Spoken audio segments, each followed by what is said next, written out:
Chapter 26. Clouds of thick, sour smoke billowed around me. Holding my breath, my eyes stinging, I ran to the stairs. I hesitated at the top of the stairs and listened. Were there villagers on the other side of the door? My lungs were bursting. I couldn't stay there. I had to breathe. I pushed open the basement door and stepped into the back hallway. Letting my breath out in a whoosh, I peered up and down the hall. I heard angry shouts from the front of the house, the crackle of flames. I pressed myself against the wall as a group of men in the next hallway thundered by. Holding my breath again, I waited until they ran out of sight. Then, keeping close to the wall, I began inching my way to the front stairway. As I passed the kitchen, I saw two men with axes, furiously chopping away the sink and counter. "Destroy everything!" someone shouted. "This is what he did to our town," someone else cried. "Where is he? Don't let him escape. Did anyone search the roof? Is there a basement?" The drapes in the den were on fire. Flames leaped up from the couch. In the living room, a group of boys about my age were smashing the front window, tearing apart the furniture. I backed into a closet as two men ran past carrying flaming torches. "Where is the beast? He didn't get far. He won't leave this house." Their angry words stabbed at me like knives. "You don't know the truth," I thought bitterly. "You don't know that Mariana is the beast, that she can't help herself. You don't know how hard my uncle is working to find a cure to rid the village of the beast." But that didn't matter now. Uncle Jekyll and Mariana would never be able to return to the village, never be able to return to their house. The house would be destroyed before the villagers leave, I realized. An explosion of bright flames lit up the hall.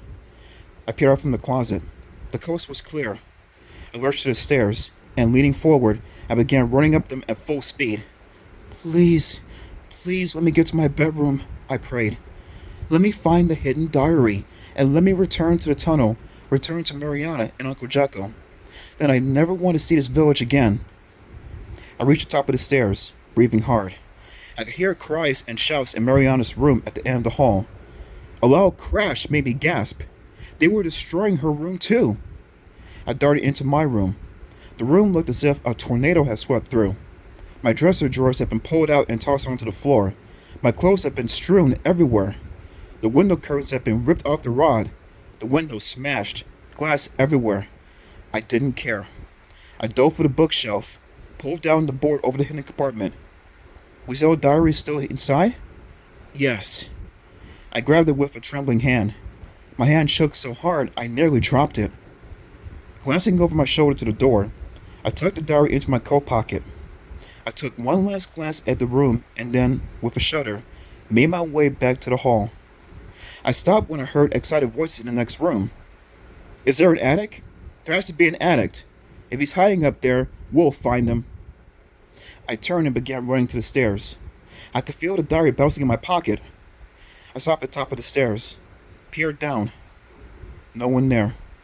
I reached for the banister, and strong hands grabbed me from behind. I turned to see two men, eyes wild, hair matted wetly to their heads, sweat running down their faces.